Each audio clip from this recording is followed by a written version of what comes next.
Good afternoon. Right, so today's lesson is going to be on rendering.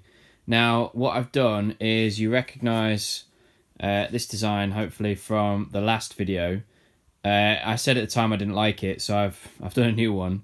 This is now a school bag, as you can see, for 5 to 10-year-olds, and it's based on the Chinese New Year. So, looking at the mood board that I've got up. Hopefully you can recognise some of the shapes on there, but I'll talk you through it anyway. So what we've got here is the actual shape of the bag. It looks like one of the lanterns. Now the whole idea with the single strap here is, I've drawn this to show on here, is the strap is supposed to look like the dragon's tail. Now by using a hook eye fastening, if you remember that from the fastenings video, you kind of get like the end of the tail look. It adds that little bit of flair to the end. The idea of having these two pockets here is you have the triangles and the buttons to look like the scales on the dragon. And I've just added some design on here. Now, your lesson today is about rendering. So let's not forget, first of all, that rendering is not only about adding shade, but adding texture to it as well. So the technique that I taught you was to do 8 dots, if you remember. Now those 8 dots are where the light is coming from. Okay, so remember, it almost forms a square around the design. Now I said that I always like this one with the light coming from there, and that's just how I've always worked, but you could pick any of them. Now with a cube, it's nice and easy, okay? With a cube, if I just quickly draw a cube on here,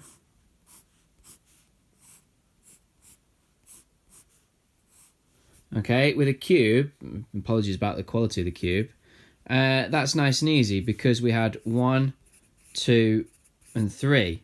So if you remember, we had the light hitting that side first, that side second, and then not that side. So I had 1 layer there, 2 layers of colour there, 3 layers of colour there. Now we're moving to something that is rounded, okay, which the concept still stays the same. And you notice that the cube that I drew to help me draw this in the first place, which you can see, will set me up nicely for this. Now, I want the main part of the bag to be red, okay? So I've got my red here, fairly sharp, possibly a bit sharper. But because this here is the top layer, this is going to be the lightest. So I go around the outline, like so, and then just add 1 layer, keeping my pencil moving in the same direction. Now, you shouldn't have seen the pencil move. Now, the good thing is about this is because we're doing textiles, actually, if it's a little bit scratchy, that's not a problem. Ideally, what I would do next is actually add some very faint lines to make it look like plain weave. Very, very faint lines in the opposite direction, as you can see there, just to show that actually this is supposed to be a plain weave fabric with over and under. Now I want this part here to all be red as well. So I'm just going to go around the outline here. It's quite difficult to hold a phone and do this at the same time, so if things go a little bit off, let me know. Right, so there we go, I've gone around the outline. Now what I'm going to need to do is I'm going to need to fade this round. So I'm going to add a little fade, going darker and coming round, because the idea being is that this is actually coming around like this, okay? It's a rounded product. So that's going to be quite dark on there. And I'm just adding this fade layer each time onto here. Now I've got that, I need to add layer number 1. Again, keeping my pencil in the same direction. as I'm going round. Now that's added one layer of colour, but of course one layer of colour isn't enough because that's got the one layer of colour. So I need to add a second layer to here to make that darker, because this should be darker than the top. Now if I keep my pencil in the same direction, it shouldn't look scratchy and a mess.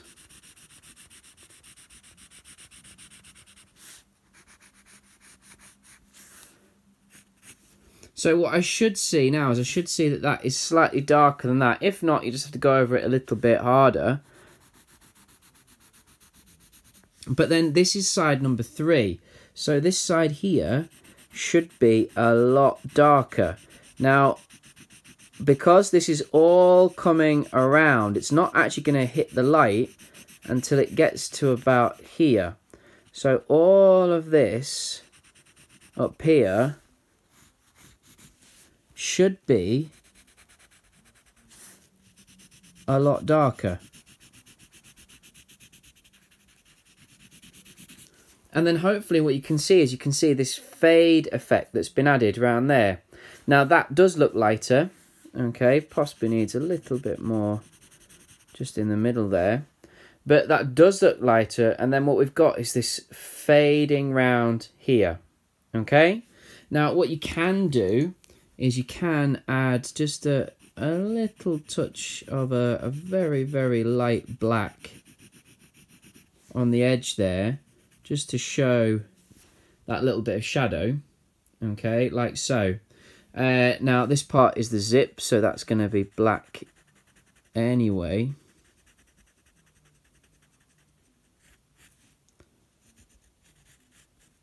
Coming around there. And like I say, what you can see now is you can see those layers of colour. So 1 being the lightest, 2 here, and then the darkest here. And again, if you're not quite happy with it, then you can just keep adding those layers of colour coming round. And as you build it up and build up those layers of colour, first of all, your pencil won't lose any of its sharpness. That's about the same as it was. And you can really start adding that effect to your work, okay? So that is your lesson for today. I want you to render both of your designs.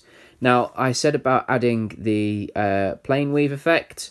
Well, the very simple way that I'd do this, I'm just going to turn it around to do this, is I'm just going to add lots of little lines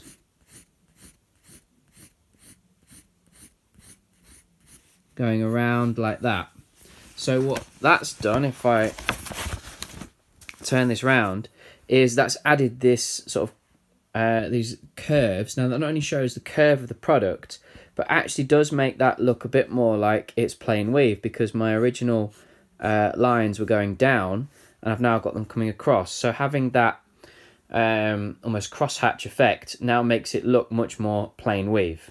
Okay, so you should have 2 designs drawn already, and now your task today is to render them both.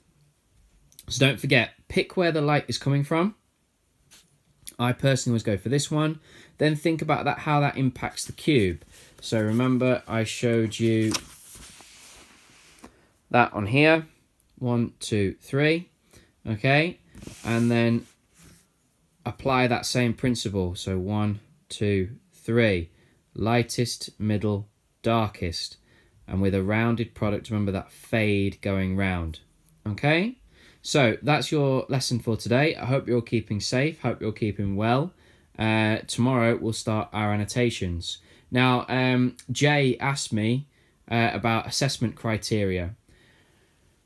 I will put an assessment criteria on when we start going over annotations, because that's where it comes in. However, what I really want you guys to focus on, because we're not sure when we're going to be back in school, and obviously I'll mark your work, but I want you to focus on doing some really good designs, okay? Focus on the idea, focus on the drawing, focus on the rendering, and really try and come up with some fantastic designs, as opposed to worrying about ticking assessment criteria, okay? Stay safe, and I will speak to you again soon.